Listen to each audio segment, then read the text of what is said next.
Salam, hormatly vatandaşlar. Şu gün 9 oktyabr 2022 ýylyň hepderiňem ýegşeme güni. Hoş geldiňiz Türkmenistanyň Demokratik Platformanyň kanallaryna. Şu gepleşigiň temasy soralar we jogaplar.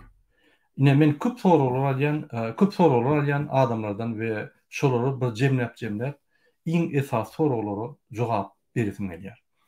Здравствуйте, уважаемые туркменистанцы и гости нашего канала. Сегодня воскресенье 10 октября 2022 года. Сегодня мы ответим на вопросы, которые задают нам туркменистанцы, и попробуем развить эту тему, эти вопросы и рассмотреть во всех деталях. Я буду эфир вести на 2 языках, поэтому пишите свои комментарии в прямом эфире, пишите свои вопросы в прямом эфире, я постараюсь на них ответить. Первый вопрос. Hormatly vatandaşlar, ine birinci soru. Türkiýe gitmek üçin türkmenlere viza näçip goýuldy? Näçip Türkmenistan hökümeti türkmenlere Türkiýe gitmek üçin viza goýuldy? Türkmenistanlary kontroly saklamak üçin. Rejim halkdan gorkup başlady. Alayda häzir gelen rejim Gurbanguly, ýani parlamentiň ýolbaşçysy bolup otyr, ýani halk milli geňeşiň ýolbaşçysy Serdar Berdimuhammedow prezident bolup otyr. İkisem gowşak. Prezident ýerine gowşak, ýani kanunçylygy ýüretmeli adam, kanun bilen o ýerde gowşak. Indi bulyň esas maksady Türkmenistanyň pullaryny ogurlap halky gorkuda saklamak. Onun üçin terrorist gulluklaryny, ýagny adam haklaryny goýan näde adam haklaryny bozýan gulluklary, MHM terroristleri, polis zombileri, prokuratura işgärlerini, parhorlary we suddaky işleyen parhorlary ulanyp Türkmen halkyny gorkutup mundan meter saklajak bolýarlar. Lütfen. Soňky 5 ýylda bolýan zatlar. Halk üçin hiç bir karar çıkarılmy? Halk üçin bir ýeňillik getirilmi? Bar edilen zat. Vilayatyň arasynda ýollar yapdylar. Türkiýe gitmedi ýaly etdiler, ýani ýollar yapıp koronavirus diýip bütün dünýäni allap ýollar yapdylar. Indi ýollar açmak üçin hem aňadan getirýän adamlar kontrol edip getiribem uluň üstüne basyşlar etmeýän kontrola saklap gelip otyrlar. İnternet yapdylar.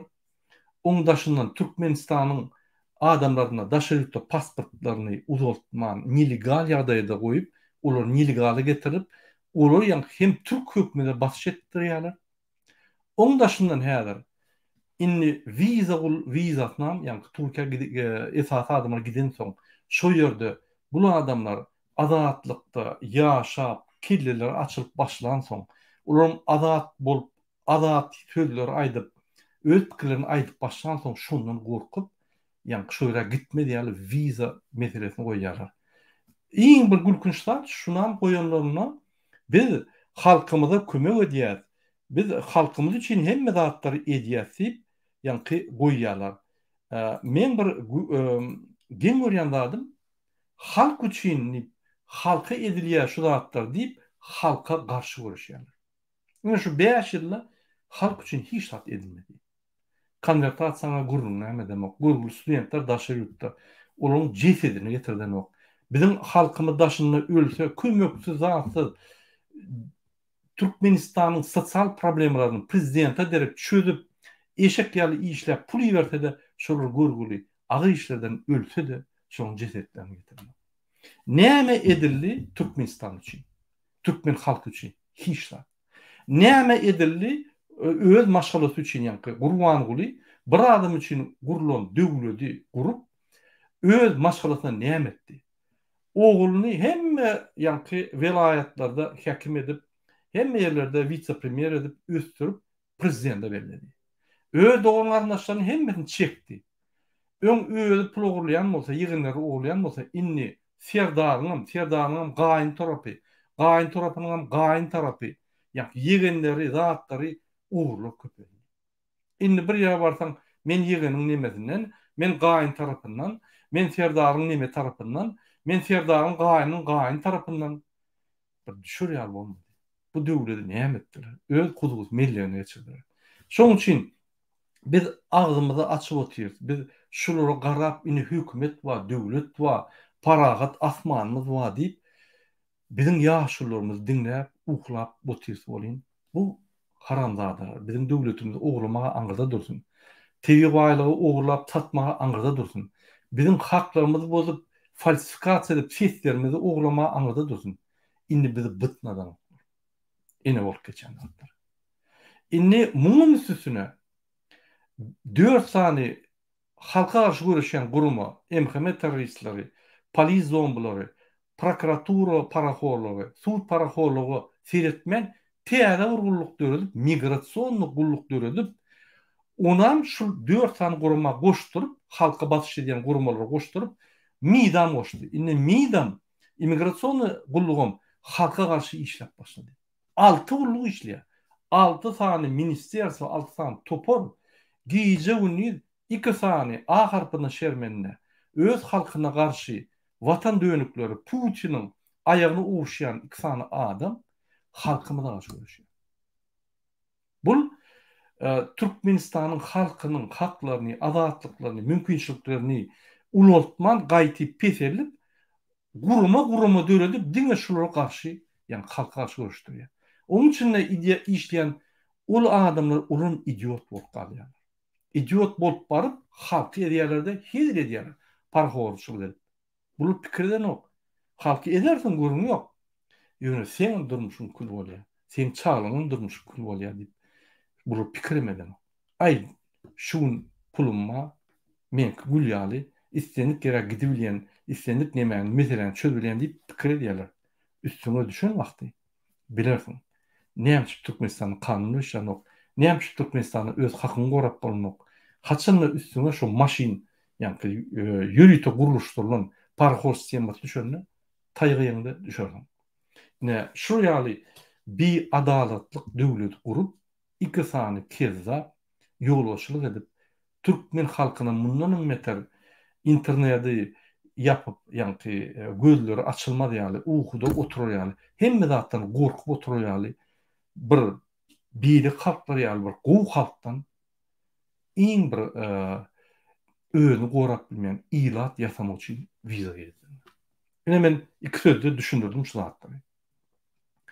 Şonuň üçin bu 2 sany adam Türkmen halkyny östürmez. Bu 2 sany adam Nevit Gazy östürür. Jaýlar guran kişi bolup bütün dünýäni ağlarlar. Ine biz Türkmenistanyny östürýär. Ýöne hakykatda ne adam haklaryny östürýär, ne adam haklarynyň ýanky mümkinçilikleri, adamyň mümkinçiligini köpelýär. Gaýtyp olur peselip, şoň sesleri eşitilmeli. Bizim demokratik opozisiýanyň esas maksadı gaýtyp halkyň sesini eşitirip halka hyzmat etmek. Demokratik döwlet gurup, döwlet guruluşy ýani institutlary, immigrasiýa, MİT, ýani MHM, polis, prokuratura, pudoklar, döwlet meşwerine adam hukukyny goraýan gurulmaň hemmetini işledip, prezidentam hiç zat etbilmedi ýaly halka garşy ine şul balansy döretmek üçin biz görüşýär. Bolmasa bizde bir haramdady ise biri haramdady gelýär, täze gelen haramdady onça da bolmaýar köni haramdady. Şu sistemden duruşuna çalışmaly. Haçanla bir diýse murada täze gelen öňküçide bolmady diýse ýalan aýdýar. Täze gelen demokratik tarapdan gelse öňküden aňyrda dursun täze döwlet gurur. Täze sistem gurur. Täze sistemada öňkü sistema işlenok, öňkü sistemaň maksatdary bir döwlet bir adam üçin bolmaz. Bir döwlet hemme watandaşlar üçin bolar. Ene şu sistemaň girmek üçin ine biz görüşýär. Şu sistema işleýär. Latviýa, Litwa, Estoniýa, Gruziýa, Ukraina azat döwletlerde işleýär. Näme Türkmenistan işleýär? Näme Türkmenistanda ýani şu zatlar ýene öňkü ýaly işlesin. İşlemedi. Sebäbi sizden her kimden şu sistema basyşlar, şu sistema täsirler gerek ve şu sistemany işletmeli. Sizin hemme. Men şoň üçin ýani aktiv bolmagy, öz watanyňyza dönük etme. Watanyňyza bolup geçen taryhy wakalar size degişli, Gurbanulla degişliler. O Gurbanulla oýra gidipdir, Serdar beýdipdir, ol waka däl. Türkmen halkına bizim döwletimizde o waka däl. Bir adam iş yerine gidip iş edýär. O waka däl. Mysal üçin sen gidip zavodda işleýän, sen boyun alýan kontrakt alanşan gidip iş edýän. O waka däl. O senin günlük etmeli işin. Ýöne Türkmenistanyň mysal üçin bir waka bolýar. Ine halk üýüşüp bir toý geçirýär, sadaka geçirýär, halk üýüşüp ýanky ýygnaklar geçirýär. Ol waka. Türkmenistanyň jemgyýetini ötürýär. Ol waka, taryhy wakalar. Şoň üçin şu wakalar goşulyň men size diýen. Şoň üçin şu wakalaryň ýanky netijeleri bizim halkymyzy galdyryp şul öňden gelýän diktator sistemany ýykyp täze sistemany gurmany mümkinçilikleri. Biz şu zatlary goşulyp başlasak, inanyň bir günde düzelmeli zatlar. Bir günde.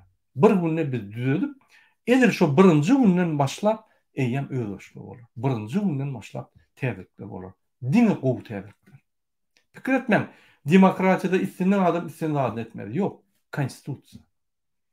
Konstitusiýa esasy Türkmenistanyň hökümet bilen halkyň arasyndaky baglanyşyk şoňa konstitusiýa diýer. Şoňa görä hemmeni gymylar. Prezidentim çoponam beýleki. Eger konstitusiýa sana ruhsat berýän bolsa, edersiň, gurnu. Pähil berjek bolmaz. Eger konstitusiýany bozýan bolsaň, prezident bolsaň, jogapkärlik çekilersiň. Ýene Fransada Sarkozy'nin baktılar 3 yıl. 3,5 yıl otur. Demokrat döwlet. Macron häzir guturdun, muňam analiz edýärler. Jenatkar bolsa basýarlar. Oturur. Ine şu reali prezident bol beýleki bol tapagy ýok. Şu gün Macron men ertir suwda berilýän. Eger suwdnamam bolsa, men şonu suwda berip ýykybilýän. Ine şunu döwlet diýilýär. Ine şu döwlede konstitusiýa işleýän döwlet diýilýär. Demokratik döwlet. Biz de öz hakyny gorap bolanyň. Ol Türkmenistanyň prezidentiniň günne konstitusiýany depilap edýän zatlaryna aýdybam bolanyň. Aýtsaň da sen döwleti nime etjek bolýan, eýtjek bolýan, bizim döwletimizi ýykjak bolýan. O bize buraya döwlet gerekkä. Bize adalatly döwlet gerek. Bu döwlet däl. Şu sözleri ulanyp MHM polisiýalar döwleti ýykjak bolýan diýip döwlet däl zady. Yani oğru bizim halkımızdan oğurlanıp, bizim döwletimizi oğurlap, onan bozup konstitusiýanyň hiç tadyny hormat koyman, Türkmenistanyň hökümet şahlaryny ýykyp, bir şah edip, onan öz vertikal ýanky häkmetini ýatap, ine şu döwlede şunu ýykjak bolýany diýip aýdy. Elbetde ýykjak bolýar, ol bir kanun. Siz ýykmaly, bize el ýetirmeliler şunu ýykmany. Siz adam haklaryny goraýan, hak hukuky goraýan gurumlar siz etdirmeliler şonu. Siz şonu etdirip hem gorap dursunuz. Elbetde biz galmaly. Biz galmasak konstitusiýada ýören. Ine şoň üçin vizalar goýulýar. Şoň üçin bizi garynkyda saklamak üçin, bizim halkymyzy östürmeliler üçin goýulýar. Sen hemme zat etbilersiň ýöne sen siýasata goşulma. O nähili? Sen çöle giymeli, sen ýanky geyinmeli, ýöne sen gürlemeliler. Onun ýaşaşy o. Niye de awrayan ýaşaş? Demokratik Koreýada. Niye de Türkmenistanda? Goňşy döwlet Özbekistanda ýok. Afganistanda uruş bar ýerde ýok. Gazakstanda ýok. Iranda ýok. Niye de Türkmenistanda var. Näçip şo var? Sebebi biz otyrs. Biz pikir edýär, bir ýeri gelip et berer, Gurbanow elbet berer, o elbet berer, hiç kim et bermez. Biz şundan başlap haklarymyzy gorumaly, ertir demokratiýa döwlet bolsun, Gurbanow prezident bolsun, tapagy ýok. Başga bir prezident bolsun, biz gorumaly haklaryny. Gurbanow kanun bolýarmy, jenaýat çekmeli. Kim kanun bolýarmy, jenaýat çekmeli. Onu her kim kanuny sirasa, senin öň açyk düşnükli. Näme etçiň 100 yıl öňünden düşnükli. Näme boljagam düşnükli. Onu bu royal siýasatda, bu royal ykdysadyetde sen öz ýerini tap bilýän, arkyň ýatyp bilýän, harsurup uğurlamak gerekkä. Töleglerini salgysyny tölede ýat. Üstüne gelen advokat tuttu. Şöyle barmada advokat öz kulunu çıkarýar. Yani şu royal döwlet, kanun döwlet. Kanunlar hemme zatdan ýokarda hormat goýulan döwlet. Ine onu demokratik döwlet diýär. Hormatly watandaşlar, innik soragy geçelim. Soragyňyz bolsa ýazyň, men bolşuna görä jogap berem. Ine viza meselesine gaýdyp gelelim. Bize gowuşup gelen habarlara görä, Türkiýe döwletinde registrlanan emma Gurbanulynyň ýegenleriniň eýçilik eden firmasy açyldy. Ine şol firma viza üçin ulanýar Türkmenistandan. Adamlar viza almak üçin dokumentler tapşyrdyp, olar $240-250 alýarlar adamlardan. Şo ýerde şolu kesitliýär. MHM'den sen geçen soň birinji barla. Migrasiýadan geçen soň, MİT'den geçen soň şo ýere barýan, berýän, şolaryň soňuna görýär. Seni iyi vermeliler. $240-250 pulun alýar we kösünüp ýygnan dokumentlaryny ay bolanok diýip goýýar sizi ýanky spisakdan öçüp goýýar. Ine şunu skema döwlet maşençisi diýilýär. Sebäbi döwlet MHM, migrasiýa, daşy işler ministrligi, hökümet şu zatlara koşup şu firma bilen bile halkyny salýar. Ananyň eger hakyky ýanky hökümet bolan bolsa, şu firmany tutup basardy. Näme sebäpli? $65'lıklarda 240, 280, $250 alýar. Näme sebäpli? Ikinji, näme şular MHM işgärleri bilen Türk hökümet, Türk firmasy MHM işgärleri bilen, daşy işler ministrleri bilen, migrasiýa bilen görünen sırrarlaşyp işleýär. Diňe şoň üçin watan dönükler diýip şular basmaly. Näme şol? Hani prokuratura, hani baş prokuror, hani Gurbanulynyň ýanky nikalaşmadyk maşgalatynyň bolun ogly. Hani ol? Ýok. Hani Melikuliýew, Gurbanulyýew? Ýok. Hani polis, hani MHM, hani suwtlar, hani ýokarky kadyet? Ýok. Imsy oturundy. Hemmesi Gurbanulynyň agzyna garap otyr. Gurbanulyň ömürlük däl. Men sözlerimi düşünen adam düşüner. Gurbanulyň düşüner. Serdary halk edil bir gün aýdýar. Şoň üçin men sizi doýdurýan, hökümetde işleýän paraxorlar. Inni bolledin, soýup bildiňiz halky. Inni azajyk aramadyňyza daýanyp, halkyň tarapyna geçip başlaň. Biz alýas bulary. İkisany idiotlar alýas. Bular bizim wesavoy kategoriýamyzda däl. Elinde peçe adam bolsa Türkmenistanyň, elinde güýçlere bolsa, bular bizim kategoriýamyzda däl. Biz bular bilen güýçli oýnaýar. Şoň üçin soň ağlap, ýani telewizionyň öňünde ağlap aýtmaň, men ýalňyşdym, bu idiotlar meni ýalňyşdyrdylar. Siz öz wezipeňiz we diplomlaryňyz we hemme zadyňyz bar. Indi başga aýlan başlar. Indi ýene bir diýjek bolýan zadym. Ine ýene bir sorawa Murat Urwanow aktivistler Türkiýanyň konsuluna baranna şöyle jawaby berilmegi näme dogry? Ine şoň üçin şular urulurlar. İň baştan şu näme dogry hereketler, näme şu aktivistler şulara näme dogry hereketler edýär. İkinji sorawam şuny, Akbel Sapar MHM agenti, siz onuň bilen näme üçin işleýärsiňiz ýa siz MHM agenti diýip şuny TikTok'ta men bir ýerden gelýärdim. Parijden gelýärdim öze. Samolyota minenne TikTok'a goşuldum.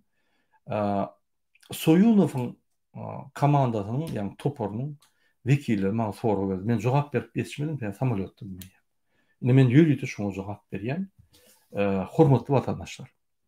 Biz size aýramda siz Soyunowyň ýa beýleki toporyň bir ýa azalar tapaýar. Siz türkmen halky. Şoň üçin biz size boş jogap bermäli. Näme Türkiýe konsulunyň baryp aktivistler jalyma berýär, prosedur boýunça näme dogry? Bu düşünje düýüne näme dogry? Türkmenistanyň konsulugy ýa Türkmenistanyň ilçihanasy bolan ýerine Türkmenistan döwlet diýip hatap edilýär. Ine şo ýerden istenip edara, gullugy, prezident ýa başga bir hökümet edarasyna işleýän adama hat ýazyp bilersiň, jalyp ýazyp bilersiň we o jalybany onun ellerine tuttursaň, şonuň borjy alyp şonu adresata ýa kime ýüzünden bolsa şonu ýetirmek borçly. Şoň üçin şular gaty dogry ýüzlendiler. Näme men size düşünýär. Serdim. Häzir men size bir sayt görkezeyim.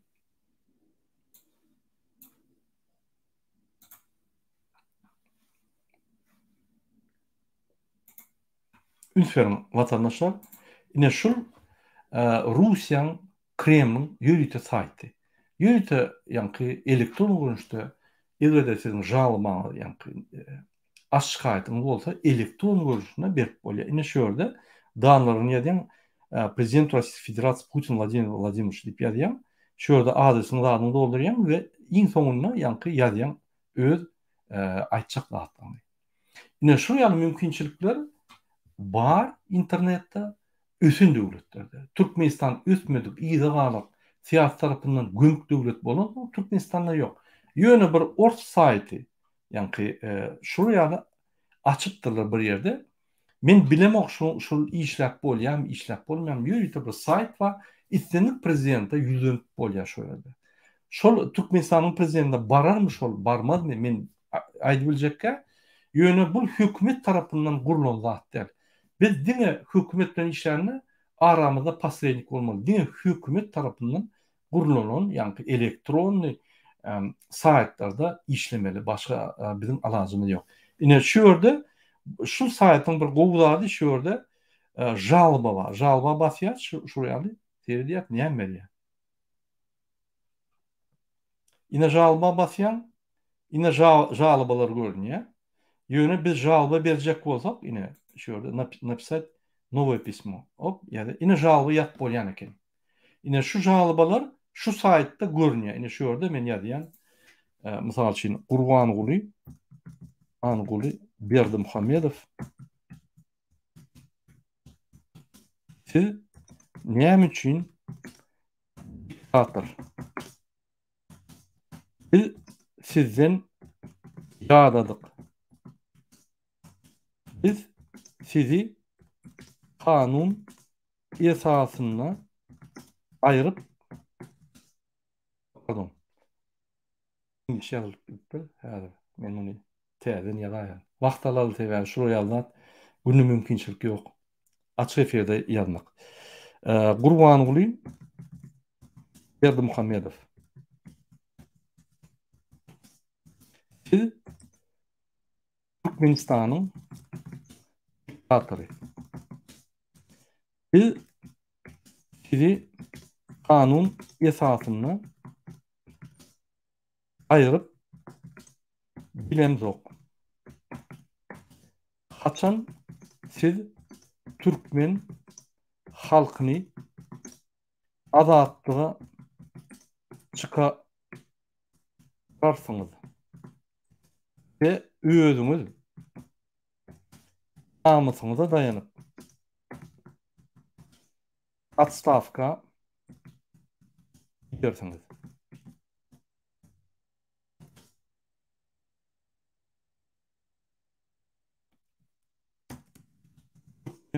Halky. Yine de gitti İngilizce. Men düşünemek ne yapayım? Häzir ýazam. Gurbanguly inne gitti. Gurbanguly Berdimuhammedow. Siz Türkmenistanyň diktatory. Sizden ýadadyk. Siz konstitusiýa hormat goýup atstavka gidersiňiz. Biz sizi kanun boýunça ayırıp bilemizok. Sebäbi Türkmenistanyň kanunlar işlenok.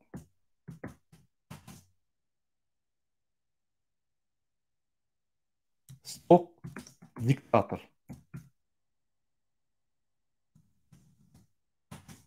Türkmen halky. Ne yazdık? Şunam ine iyi veriyet. Yani robot beliyet. С уважением Василий ne? Türkmen halky. Bak yine yazdık. Yine iyi verdik.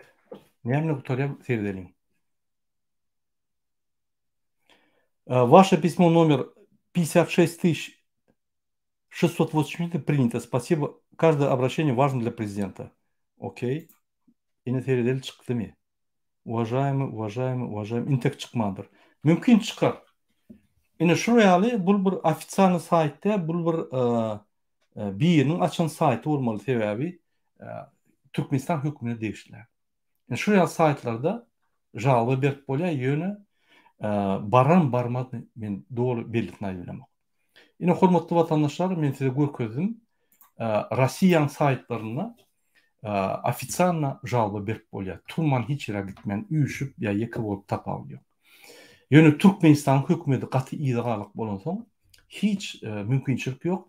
Arda yadıp, şikayet yadıp, biz konsulstva ya pasolstva şonu beremedek, başka yere bermeler. Konsulstva ile pasolstva o Türkmenistan döwleti.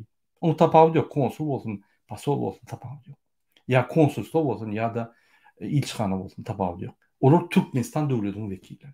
Olar Türkmenistan döwletiniň vekillerine yani hatlar alıp goşulmaly we aňadan gelen hatları yeni de şu halkın vekillerine vermeli. Onun borcu.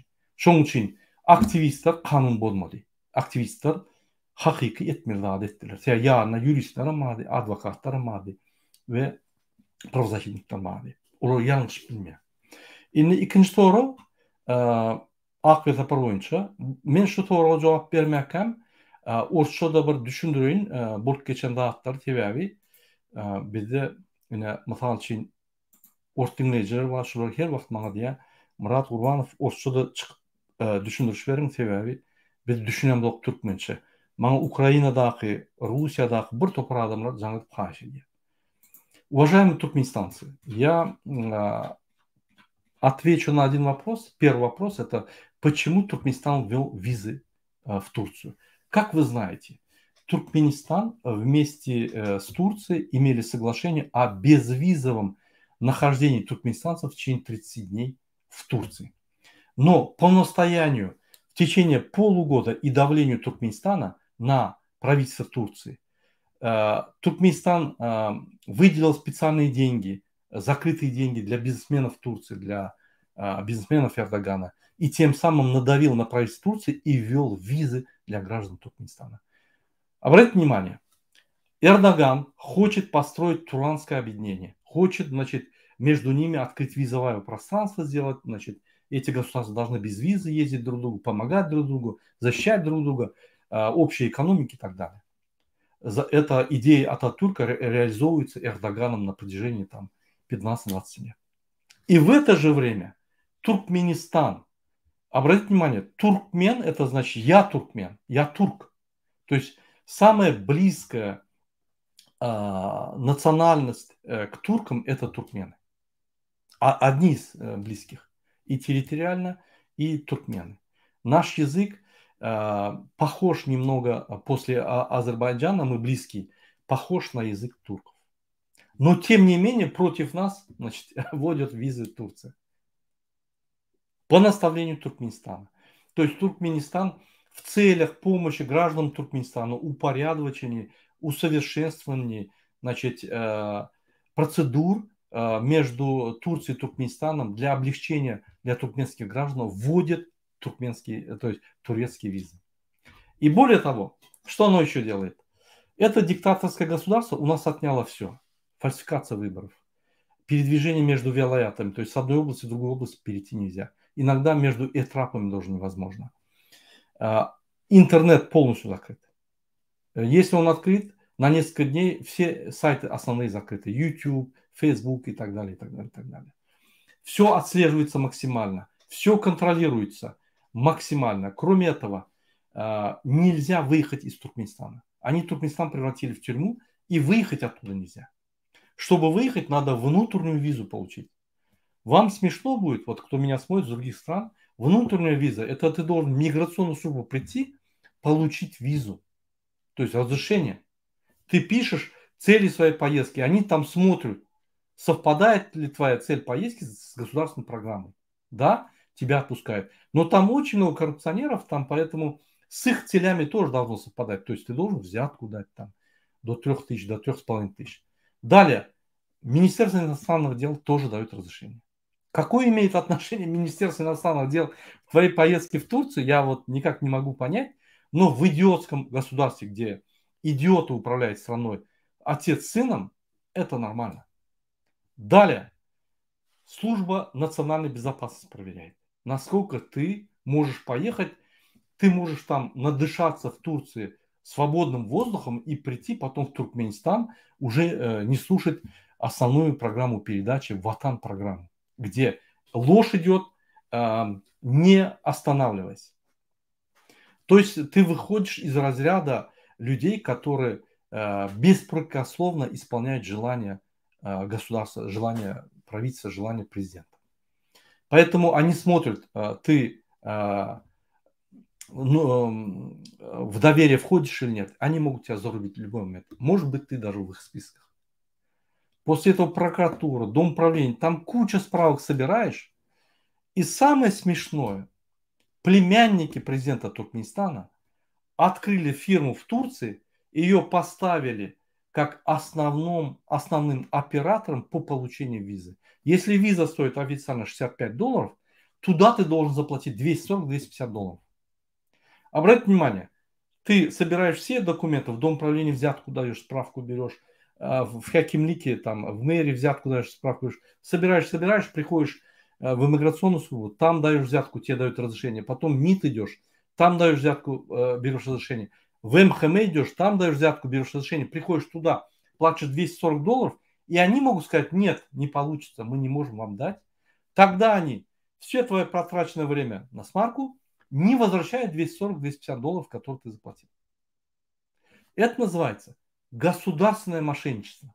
То есть одна турецкая фирма, которая пришла в Туркмении, работает с национальной безопасностью, получает все секретные сведения, работает с Министерством иностранных дел Туркменистана, получает все секретные сведения, работает с иммиграционной службой, получает все секретные сведения и сидит в Туркменистане, хозяйничает, кому давать визу или нет.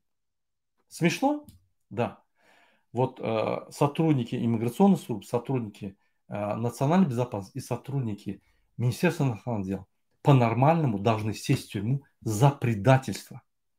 Секретной информации, передача секретной информации этой турецкой иностранной фирме. Где генеральный прокурор? Где полиция? Где национальная безопасность? Где Верховный суд? Где парламент? Где в парламенте комитет по соблюдению прав человека? Где комитет по соблюдению нарушений государства, по борьбе с коррупцией? Нету. Есть всего один человек. Его зовут великий и неповторимый идиот Туркмении Урвангулы Бердымухамедов. И его сын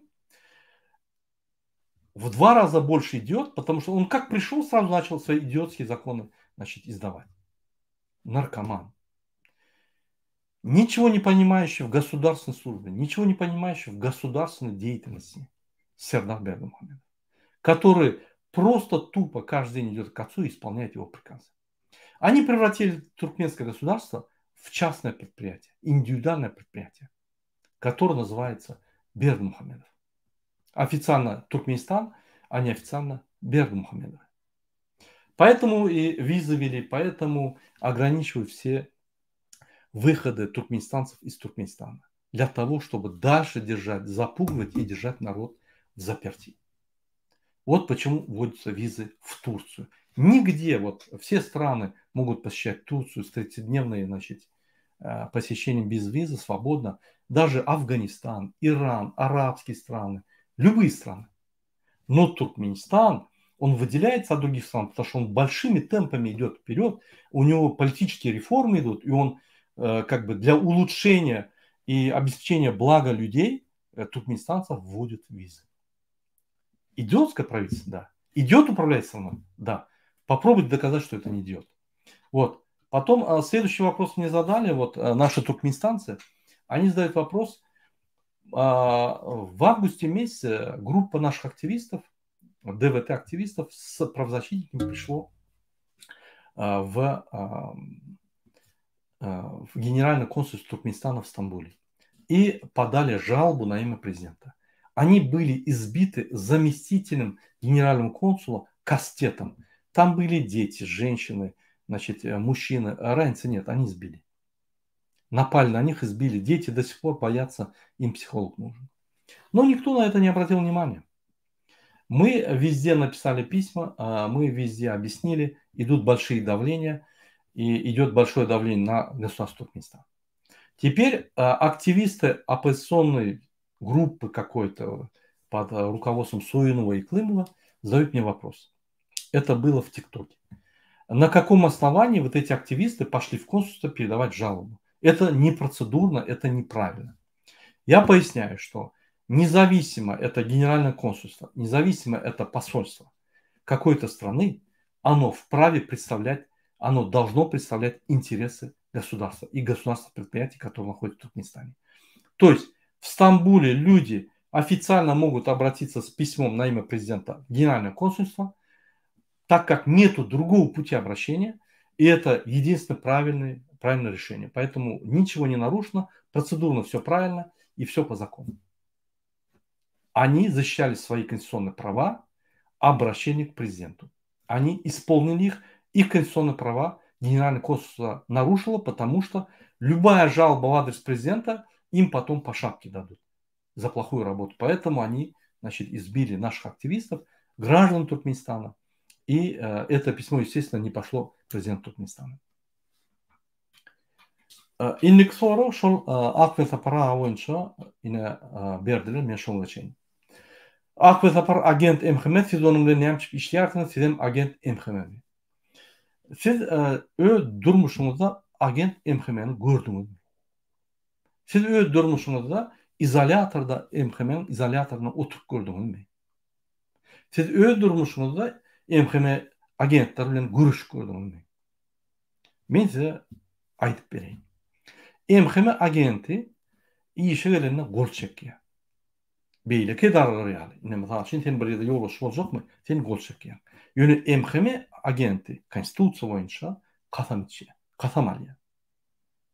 Şo ýerde men hökümede ulug ederin eýle beýle bir topar zatlara ýa-ni gol çekýär. Ine şol adam hiç wagt hökümete garşy, laýtda prezidente garşy çykyş edip bilmeýär. Hiç wagt. İşten çıkan ýagdaýlarda. Hiç wagt. Näme sebebi? Ol ýa-ni gol çekip dokumenta gol çekýär, şo dokument boýunça muny ýa-ni jinaýda çekip bolýar. Ak we Sapara 30 ýyldan bäri bir topar çykyşlar edýär. Egerde Türkmen hökümeti şul Ak we Sapara eline alyp berse, bir näçe ýyllap 25 ýyldan ýokary türmäge basarlar. O näme agent? Egerde Ak we Sapara enedille gaty ımmykly, gaty durnukly, gaty güýçli, gaty ýerli rejim urup duran bolsa, siz hem şonu başarmaýan bolsaňyz, onda siz oňa näçe MHM agenti diýär. Men näçe Ak we Sapara bilen işleýän, sebebi o görüşen adam. Men hemme görüşen adamlar bilen işleýän. Farhat Durdiýew bolsun, Nury bolsun, Beýleki bolsun, Dursultan bolsun, Ak we Sapara bolsun boldy. Men olaryň şahsy durmuşyny goşlamak. Ýöne görüşýärmi? Bile görüşýär. Ak we Sapar agy bilen men dünýä garaşynyň köp zatlar siýasat boýunça deň gelýär. Şoň üçin biz bile görüşýär. Ak we Saparaga men degişler, o maňa degişler. Ine häzir çykyş eden ok öz romanyny ýazýar, men çykyş edýär. Men çykyş etjek bolsam, onlar ruhsat saramak, ol çykyş etjek bolsam, men ruhsat saramak. Anam. Egerde men Warşawada Türkmenistanyň OBS wekilini suwda berip prokuratura berýän bolsam, ananyň men özüm hem ýerden gorap bilen bolam. Şoň üçin onu dil ýetirmeliler, görüşen adamy gorlamaly. Egerde siz onun görüşü bilen näme bolsaňyz ýa-da suwtnamaňyz bolsa, çykyp suwtnama edin. Ol Kemine bilen Soýunowlaryň görkezen ýa-ni ýazgylary, ola oň poçurlan däl. Men özüm seretdim. 3 tane hat dürlü adamlar bilen ýazypdyr. Harplar deňlelen bir topar zatlar analiz etdim. Yalan. Şo soru ine şeýle jogap berýän. Orçada düşünýän. Уважаемые туркменистанцы, мне задали вопрос У нас есть писатель, поэт, журналист, издатель Ахмед Сапар, который проживает в Швеции. На протяжении 30 лет он борется против диктаторского режима. За это он вынужден был покинуть Туркменистан. Есть одна группа, ну, я бы не... Они оппозиционеры, но не за демократические ценности. Оппозиционеры, они говорят, что обвиняют Ахмед Сапара, что он сотрудник национальной безопасности. Я им объясняю. Человек 30 лет борется. Причем борется очень мощно. Выпускает передачи очень мощные, глубокие, насыщенные, очень эффективные передачи выпускает. Он не может быть агентом МХМ, ну никак. Потому что ни один агент МХМ не будет бороться против системы, где он работает. Ему задачу ставят такую разбомбить оппозицию, наоборот, их разбить на части, и чтобы никто не выступал, и выступать против них. Вот эта система МХМшная, любой разведки.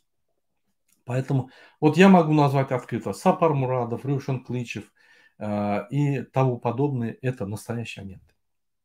Или нанятые, или работают, или стукачами являются и так далее. Поэтому что сказать? Не могу такое же сказать про Ахмед Сапарага. Я с ним работаю, борюсь. Наши идеи многие совпадают, многие не совпадают. Он никогда мне ничего не может приказать. Никогда я не могу ему приказать. У меня к нему претензий больше, чем у него ко мне. Я их всегда ему в лицо говорю. Вначале он обижал, сейчас он с пониманием относится. Вот. Мы так работаем, друг другу в лицо говорим и работаем. Поэтому я в свободной стране живу уже больше 16 лет. Поверьте, мою свободу никто не сможет отнять. Ни Ахмед Сапар, ни Бердымухамедов, никто. Я никому не дам эту возможность. Я буду бороться до конца. Поэтому я и сейчас борюсь и за свою свободу, и за свою свободу своих родственников, и за свободу туркменистанцев. Следующий вопрос. Yine Koğla stomatologlarga hurmatli vatandaşlar. Soruңuz болса yazın, мен мүмкіншілік бойынша жауап беремін. Уважаемый Мурат Курбанов, расскажите про консула во Франции, который избил жену, и его семья подала на политическое убежище, и где он сам сказали, что привезли в страну. Спасибо. Я не интересуюсь послами и консулами, но насколько я читал всю прессу, информацию, я лично знал этого посла. Я к нему ездил, будучи, когда он там был. Мы с ним общались. Я хотел сдать туркменский паспорт. Он мне тогда посоветовал: подожди, не спеши, это важное решение, не торопись. И он меня остановил, честно говоря. В его лице, это было до того момента, когда я занимался оппозицией, в его лице я увидел человека, который, взвешенно говорит, взвешенно отвечает, с уважением относится к людям. Поэтому у меня против него нету никаких, ничего нету против него. Относительно его жены я знаю только со средств массовой информации. Его жена со своей дочкой подала на убежище. Во Франции, если ты подал на убежище, здесь женщин, детей и девочек очень сильно защищают. Ничего нельзя сделать. Они так защитят, что мало не покажется. Поэтому они под защитой. 100% я уверен, что они получили политическое убежище. Я уверен, что у них все нормально. А этого посла депортировали в Туркменистан. Депортировали. Не депортировали, просто забрали, поменяли, испугались. Туркменское государство делает так. Они боятся огласки. Во всех местах, поверьте, как начинаешь открыто им говорить, они убегают, исчезают. У них лица нету. Потому что ложь на ложе, нарушение закона на нарушение закона. И президент такой же, и дипломат такие же, все такие же. Конечно, среди дипломатов есть тоже осознающиеся люди, которые осознают ситуацию и стараются в этой ситуации быть какими-то отождествленными, нормальными людьми. Hurmatly vatandaşlar, yine bana Koğla stomatolog soru ver ya Murad ağa. Şol Fransa'da konsulun ayalı Paldübe Şalli şolurle nemle mutordi konsulle nem oldu deyip soru verir. Men aytdım, men şu pasol pardon. Men pasolu tanıyadım. Bir gerek gördüm ömrümde. Can ettim, randevu aldım. Politik ile meşgul bolmakam barıp yankı aeroporda vardım. Birinci nemen aeroporda, Paris'in aeroportuna bardım. Şu yerde Türk milleri görsem ağlasın geliyor. İnan. Şo ýerde türkmenler ýanky bular kostyumjyklar hem köni, içkijikler hem köni. Bir janyň ýanýa şunu ýaly baý döwletde bir ýaly adam gynanyp bolmaly. Şo ýerde konsul ýanky paça ýaly nimedik dur, ulary ýanky komanda berip dur. Hem nime wady, stoyka wady. Ýanky reýslere nime diýem ýanky registrasiýa diýem. O ýerde de bir Aljyry'dan, Afrika ýurtlardan ýanky iň arzan adamlar ýanky Sultan ýerde padriatçyk edip alyp şolary registrasiýa etdirip Türkmen aviakompaniýasy öz işleri bolmadan şolary pul berip şolary etdirýär. Onun adamlar dur wagtam geldi. Men baryp soradym şolary fransuzca näçe adamlara geçiren yok. Wagt boldy diýse. Häzir diýip bizde günah ýok. Şol ýanky konsullukdan Türkmen Hava ýolunyň bizi saklap durdy. O zaman men baryp aýtdym adamlar saklaman geçirin samolyotdan wagty geldi. Gynamam. O zaman şunu geçirdiler. O zaman nime? Konsul seňle gülleşenine sen bir gul olan bir ýanky şu dünýäň iyisi ýaly gülleşe. Menem onu aýtdym, siz konsullukdan howa, ýani pasportdan howa. Men pasportsa barjak bolýan. Olam diýdi, ay ýazyl ýa jaňydyň randewu bir äfermen gülleşdi. Menem onu aýtdym. Dogan şu Türkmen pasportyny men seň maňlaryňa berip üstüne tükürjek bolýan. Şoň üçin barjak bolýan. Diýdim bolýan, gorkup başgaça uylap başlady. Ay bolýa, nimetmäň diýen. Gerek bolsa men diýdim, häzir şu dedi, ýüzüňe gelmep. Hemmeler gürküp sana nimeden diýdim. Şo ýerde gorkdy. Bolýa, ýaşul gelin, biz hökümet görür zat diýip. O zaman men dogrudan jaňydy randewu aldım da bardym şoňa. Şo ýerde pasol bilen görüşdim. O kabul etdi, söz ýok. Kabul etdi, görüşdik. O wagtlar men opozisiýa ýalatlara goşulamakdym.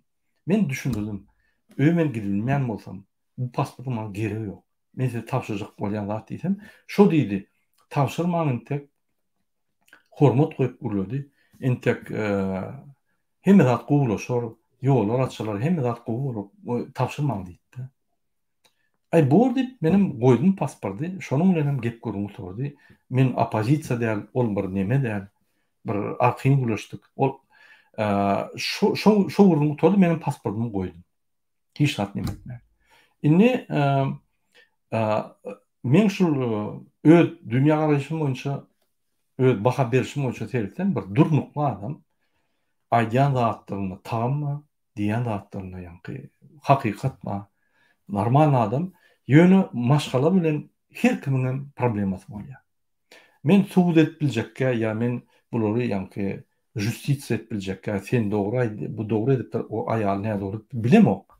Bunyň taryhyny bilemok ýöne ýanky mass media serişleriniň bilişimi ýaly aýalyny we çağatyny u berişe ýanky berdiler.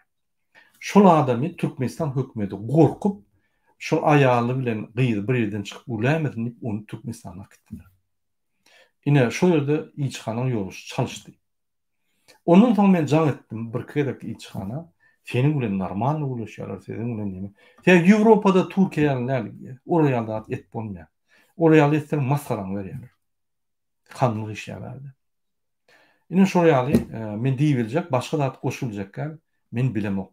Eger de bilip ber diýseňiz, men ona ýanky gözläp görüp biljek informasiýany ýöne kimde kim politiçku beriş alanyna şu hakda informasiýa alyp bolmaýar. Men size gönaýdy.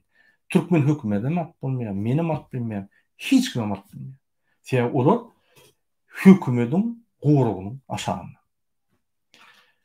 И на ромашка белая, я уважаю Мурат Курбанов, если каждый попросит политубежища, то выходит без реальной борьбы. Туркменский народ отдает туркменское государство своими руками семье Бердымухамедова в наследство.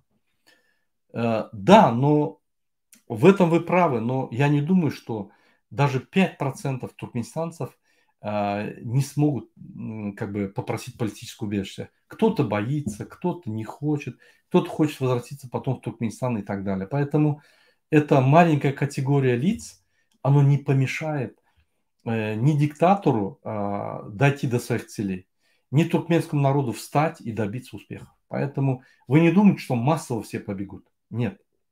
Просто я выступление на политубежище сделал, очень много звонков, очень много людей хотят во Францию приехать, в Европе сдаться, или проблемы у них в Турции, как сдаться не знают, или в Варшаве как сдаться не знают, или в других странах. У них проблема, они просили прояснить ситуацию, поэтому я выступил. Hurmatly vatandaşlar, yine bizim Ramaşka Biyala şuraya soru var ya. Her Türkmen eğer paldubeş alsa ona görüşücü olmaz. Ona Berdi Muhammedov bizim vatanımızı alar. Eğer de her Türkmen şeyde doğrudan şeyli olur yöne hakikatten hem siyasi kaçvatalığını her kim alabilen o. Kimde kim isteyen o. Kimde kim öyüne kaydat geliyor son. Kaçvatalığı alyanın adam sani 5%'dan köpten. Şoň üçin şu 5% hiç il täsir etmeýär Türkmenistanyň ykbalyna ýa geljek ykbalyna. Hiç adam bolmaýar. Onsoň egerde şol adamlar görüşjek bolsa, ine gaçyp atalga alban görüşüp bilýärler. Bäde Ýewropada da edilmeli işler köp. Bir topar ilçhanalar bar. Bir topar halkary gurumlar bar. İşleden işler bermeli. Şoň üçin olar bäde gatçal aýda 2-3 000 euro aýlyk gazanyp gapdalyna goýup soň meňden protestler çykyp bilýär ýa öýler gidip OBS barıp bilýär. Bir topar işler bolýar. Diň OBS-de bir topar gurumlar bar. Şoň üçin meniň pikirimçe hiç hili pähir bermez Türkmenistanyň adat ýoluna ýa adat çykmak ýoluna. Ýa-ki gaçyp atalga alýan adamlar statistikany ütkötmez. Murat Tarıcıoğlu diye: Салам, Мурат, большое спасибо вам. В Туркменистане наркоман новый закон сделал, настоящая тюрьма. За границу как выйти надо, справка с места работы, доход надо показать какой-то, в банке счет должен быть не маленький. Что интересно, домовая книга квартиры, если ты не приедешь, не возвратишься в Туркменистан или задержишься, квартира забирает государство. В залог оставляешь квартиру свою, когда уезжаешь, и квартиру твою забирают. Полный дурдом, говорит. Психбольничество. Точно. Народ, вставайте. Да, мы в Турции, куда можно обратиться, по льдубеще надо. Народ вперед. В Турции есть миграционная служба. Вы должны или в миграционную службу, или в полицию обратиться. Очень правильно сказали. В Туркменистане нету законов. Они писаны, но они не работают. А толку, что они писаны и не работают. Поэтому они даже те писанные уже с большими нарушениями. И они, если не работают, я считаю, что нету туркменского государства. Есть правитель, который делает все, что захочет. Сидит, наркотики употребляет в кабинете министров, в президентском совете через каждый час. Сидит, людей обзывает кабинет министров. Люди, которые на собрании сидят, они даже на него посмотреть не могут. Вообще превратил в шахство какое-то должность президента. Просто идет. Vugar Mazanov ýa agam salam biz nädip galmaly daşary ýurda bir maslahat ber. Gaty soru. Vugar Mazanov birinji men aýtdym. Näme etmeli? Her adam iki adama jaň edip aýtmaly. Demokratik opozisiýa Türkmenistana barýa, galýa. Galanyny sizin goşuň. Eýýam şu maglumatlar ýatyrmaly. İkinji, ine men mysal getireyim.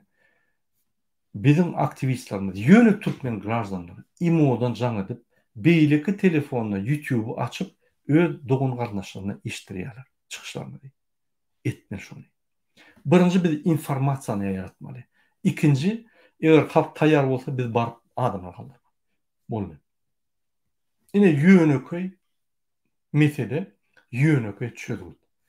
Siz bize informasiýany ýaratmany kömek edin. Bütün dünyada informasiya Türkmenistan boyunca yaratmalı. Bizim çıkışlarımızı yaratmalı. Ilayda Türkmenistan içindeki Qaranköýde oturan adamlara informasiýany yaratmalı. Şol gaty wajyp.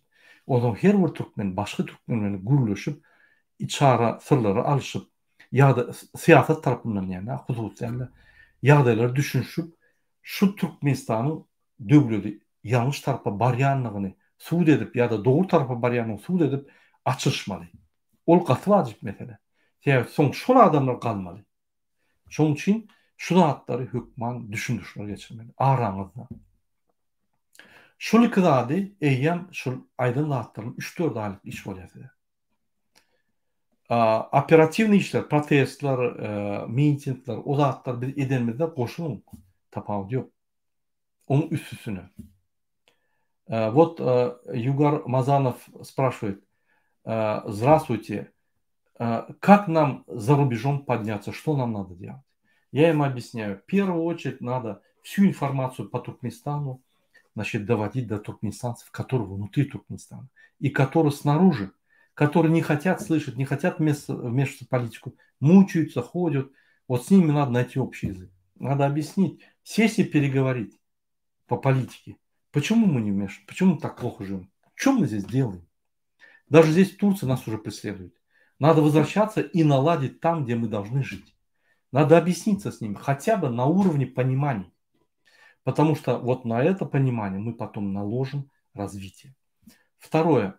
Вот, например, наш один активист делает так, и многие туркмены делают так. По ему звонит домой, по второму телефону включает YouTube, потому что они не могут смотреть YouTube, и дает слушать передачу, наши выступления. Это очень хороший выход. Это есть прорыв информационной блокады. Уже можно это делать. И самое основное, вы должны позвонить. Каждый туркменистанец, 2 туркменистанцам должен позвонить и объяснить, что скоро туркменская оппозиция придет в Туркменистан, поднимется. Подключайтесь, не спите, уже все, время пришло. Вот эту информацию надо распространить, чтобы люди ждали, чтобы люди знали, что все уже, Путин упадет, Гурбанули все уже, Сердар Бердмаев тоже все. Тем самым, когда мы придем, когда мы будем подниматься, народ будет готов. Это есть подготовка. Каждый человек звонит 2, и эти 2 человека звонят каждый 2. И вот так это распространяется, звездой расходится. Следующий вопрос. Фердар сычак фиян коркусуна инни туран бирлигине кошулжак болya. Putin güçlü ve zulümlü olarak Turan birliğine girsek, haramzadaları tutup öldürün, onlardan başka kimse Türkmenistan'da yaşamalı değil. Beyle de bir zat bolur. Düşüncen bilen men ılalaşyan, şul iksani Türkmenistan'la dum probleminde işlemelerin adam bizi ağır durumuşa salıp bizi Türkmen halkına dönüklük edip Putin'in yani isteklerini yerine getirip inni Putin yıkılıp var ya Erdoğan'ın isteklerini yerine getirip halkımızın pullarını oğlap Erdoğan'a verip ya da Putin'e verip öğülerini saklak geliyor. Biz bunları ayırmalıyız. Biz bu paraxorlukları yatırmalıyız. Paraxorluktan dören paraxorlar. İdiot paraxorlar onu da. Şol için sizin yankı ideyanız men ılanışa. Дорогие туркменистанцы, вот Айсек Гулюм пишет, что Сердар боится. Сначала с Гурбангулы, сначала они под Путина легли, теперь под Эрдогана. Это невозможно. Они никогда народ не слушали, народ их не поддерживает, и они знают, они продают нашу страну направо и налево. Их надо убивать. Ну, я с идеей согласен, но как бы с реализацией не согласен. Их убивать не надо, их надо привлечь к ответственности. Поэтому эти 2 человека продают Туркменистан. Сначала Путину. Это рабы Путина.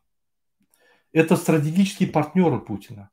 А потом они сейчас, Путин начал падать, они даже ему изменили, но это нормально. Они сейчас легли под Эрдогана. Ему деньги дают, чтобы визы ввели туркменистанцам. Все его желания исполняют и с ним сотрудничают. Теперь начинают становиться стратегическим партнером Турции. В Туран, значит, сообщество входит. Раньше они не входили. Им наплевать, есть независимость, нейтралитет, им это наплевать. Им самое главное удержаться. У них ситуация очень тяжелая, поверьте. Они рассчитывали на Путина, Путин падает. На Эрдогана в следующем году, если не будет, их никто не поддержит, поверьте. Народ не поддерживает, народ против. Чиновники хотят переворот сделать. У них ситуация очень тяжелая. Демократическая оппозиция давит. У них очень тяжелая ситуация. Вот на все вопросы, которые мне дали, я ответил. Я сейчас быстро просмотрю вопросы, если есть в этом чате, в том, который вы пишете. Если нету, на этом я эфир заканчиваю.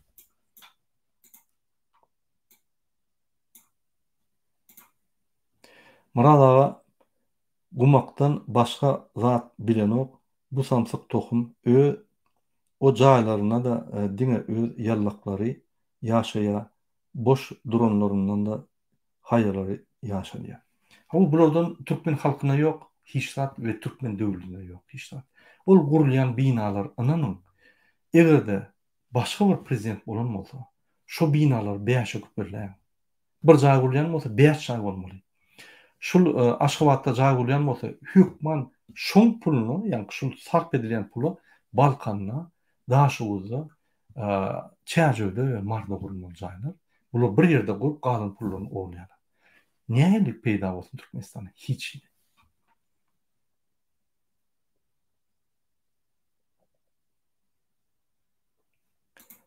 Murad ağa ilki bilen halkyň beýnesini düzeltmeli, onsoň kim kimi saklap bilýär. Ine gaty doğru pikir. Наш один Таюп Ильяс пишет: сначала надо развить ум и мысли людей, открыть их сознание и дать им знания, объяснить им все, и после этого их удержать невозможно. Очень правильно. Чем мы и занимаемся? Мы детально объясняем, что происходит. Мы детально объясняем, что есть основной закон Туркменистана, Конституция. Это договор между исполнительной властью, значит, правительством, президентом и народом Туркменистана. И этот договор не должен разрушаться. Он основной договор образования государства, Конституция Туркменистана. В этой Конституции все полномочия всех людей оговорены. Вот эти главы Конституции, статьи Конституции нарушаются президентом Туркменистана и его отцом. Вот мы хотим, чтобы это не нарушалось. Мы хотим, чтобы Конституция была более демократичной, более гуманной для нашего народа. И она не нарушалась. Поэтому очень правильно заметил, я поддерживаю, очень хорошая мысль, Ильяс. Сначала надо, чтобы мы все поняли. Как мы поймем? Поверьте, 10 минут. Все закончится. И мы будем жить, понимая друг друга, уважая друг друга, богатея спокойно. Наших природных ресурсов достаточно для нас и будущего поколения, поверьте. Bula ýaly döwlet diňe haram ip ýöreninde gerek o ýykylsa olar haramlyk edip bilmez. Şondan gorkýarlar, döwlet diýen zat ýok. Doğru diye. Ромашка Белая пишет: здравствуйте, Мурад Курбанов, думаю, с таким народом наше поколение наших детей, внуков, правнуков в скором времени будут рабами в салтанате. Мы уже рабы, надо это признать. Что такое раб? Чем отличается раб от свободного человека? Раб никогда не хочет свободы. Свободный человек никогда не хочет рабства. У раба нету свободы. Он не может, допустим, захотел уехать в Турцию, виза, паф. Он не может в Туркменистане защитить свои права. Он раб системы. Мы сегодня не говорим, что мы рабы именно Бердымухамедова. Нет, мы рабы системы Туркменистана, которую выстроил Бердымухамедов. Жадан, Храмов, Бердымухамедов, которые выстроили систему. Ее изначально архитектором был Сапармурат Ниязов. Вот если бы не было в истории Сапармурата Ниязова, мы бы не были сейчас вот так. Не было бы диктатуры такой. Мы были бы как Киргизия, демократическая страна. Более-менее. Это из-за Ниязова этого человека, который узурпировал все, убил интеллигенцию, убил все мышление человека, занес их в тюрьму, а Бердымухамедов просто продолжает. У них не хватит знания, чтобы в тюрьму загнать так народ. Потому что любой интеллигент его бы остановил. К сожалению, это было невозможно сделать при Ниязове, потому что Ниязов, он партиец, он знал, как это делать, он профессионал в этой области был.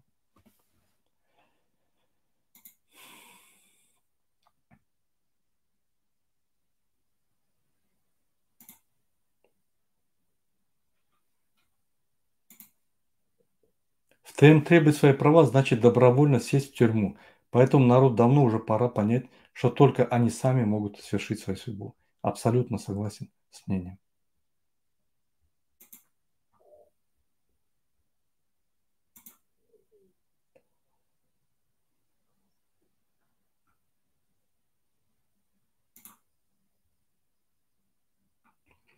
Hormatly vatandaşlar, şunun bilen men efirimi utalýan, soragy bolmasyn.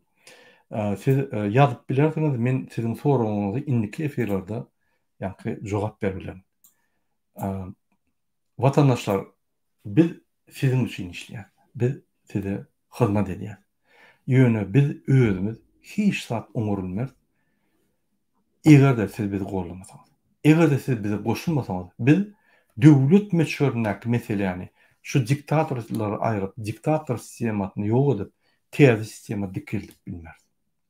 Bu diktatorlar biz jenaýda çekilmez. Siz bizim bilen bolmasaňyz, siz bizi gollamasaňyz, siz bizim arkamyzda durmasaňyz, siz bizim bilen bir hatarda görüşmeseňiz. Men şunu hemme türkmen vatandaşlarymyza aýdýan. Elbette halkyň içinde biri, yani gahrymanrak, beýleki çekinýänler, beýleki akyllyrak, beýleki akylsyzrak, beýleki yani namysrak, beýleki namyssızrak. Ol halkyň içindäki adamlar dürli sosial gatlaklaryň adamlary. Elbette. Şoň üçin bizim esas dayanýan adamlarymyz halkyň içindäki 5% aktiv adamlar. Siz niýede bir saçmalygyny bilýäňiz. Siz nähili daşa ýurtlarda özüňiz alyp çykmalygyny bilýäňiz. Siz köp soraglarda bizden gatyty diýmek. Siz şu soragda da eger ýapyşsaňyz bizim bilen biz hökmanýar. Şoň üçin men sizi şu görüşe çağırýan we size aýdýan. Gyrada hezile diýip gezip ýörmäň ýa-da gyrada küsünip gezmäň. Biz bu günlere münasipde. Biz agzybir halk. Biz dünýäde belli türkmen halky. Biz dünýäde ädimimizi, taryhy ädimimizi görkezip, indi ýene-de dünýäde öz awrymyzy ýygyny almady. İksany özüne urunmayan, ahyrkyna şermende, hiç kanunlara düşünmeyen iksan adam Türkmenistanyň bütün awrany ýykdy. Öz awraya aňada dursun, bulara üstünden bilýärler. Özüniň üstünden güldürip, uly wezipesine eýe bolup, Türkmenistanyň, her bir Türkmenistanyň awrany ýykdylar. Şu zatlar biz durulmaly. Bu zatlar ananyň prokuraturada durulmaýar, MHM-de durulmaýar, polisam durulmaýar, diňe halk durulýar. Ýani şoň üçin biz seýilýär. Her gerek. Bizi gollan. Bizim aýdýan zatlaryny diňleýän. Edip bilýän bolsaňyz edin, edip bilmeýän bolsaňyz maslahat beriň. Biz sizin bilen şu zatlary etmesek, bizim başga variantlarymyz ýok.